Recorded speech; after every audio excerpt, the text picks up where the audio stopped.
Hello motorcycle enthusiasts, my name is Victor and I have a Honda CT90 K0 that is a one from 79 that I'm fixing, and I've encountered some issues with the horn, and after looking online and not finding anything too useful and figuring out what was wrong, I decided to document this for posterity.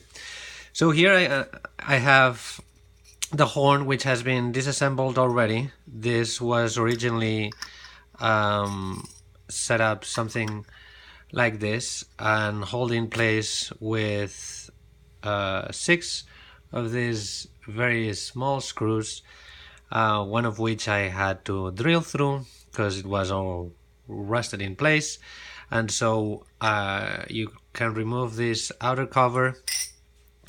Then here is what vibrates up and down and makes the noise.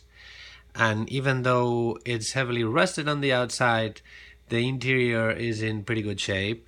And here we have an electromagnet that goes up and that makes this piece go up and down, up and down, up and down, and that's what makes the noise.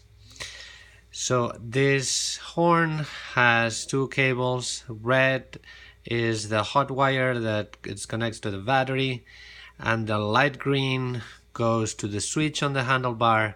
Then when it gets pressed, connects to the ground and makes the noise.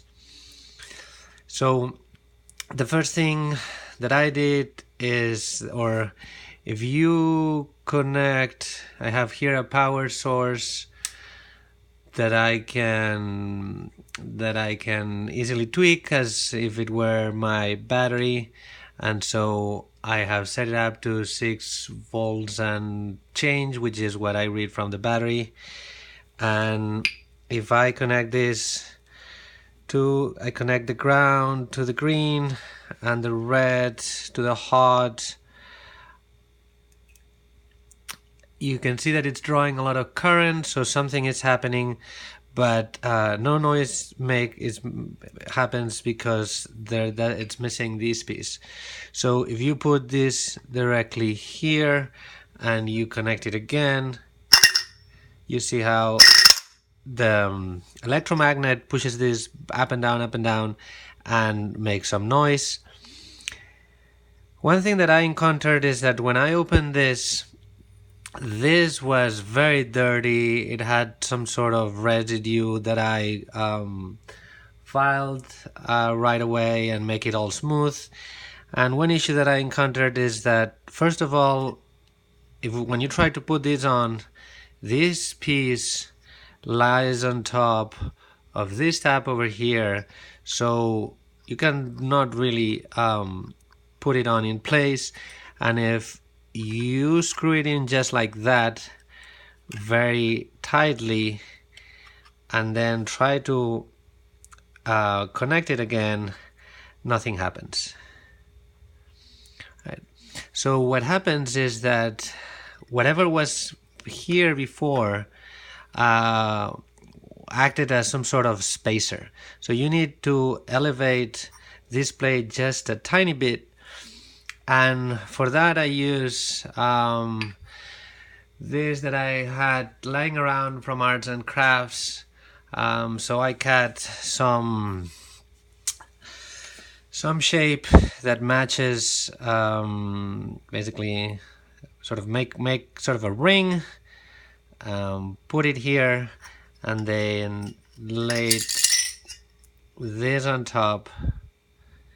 And you can feel that it sits all uniformly, versus if it's not here, it sits sort of an inclined plane.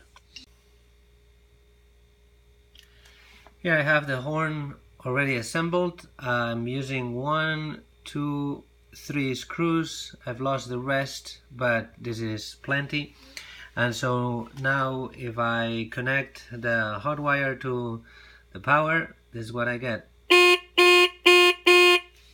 And it's back in motion.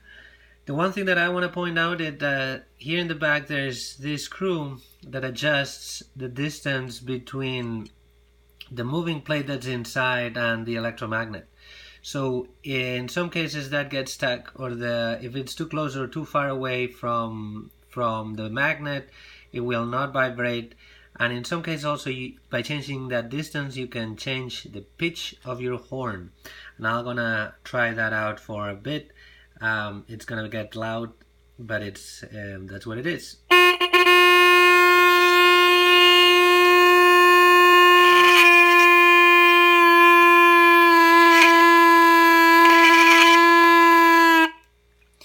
Here, it's now the electromagnet and the moving piece get stuck. You can see how much current it draws and the voltage drops versus when it sounds normal operation, it draws way less current. So I'll get it unstuck and by unscrewing it in the opposite direction. It takes a bit longer to get unstuck. And here I'm at the other end where it's too far away and doesn't vibrate. So I'll get it back in. You see now it doesn't sound, so it's not drawing any current, and I get the full voltage. And when it's making sound, I have the same voltage and it's drawing some current.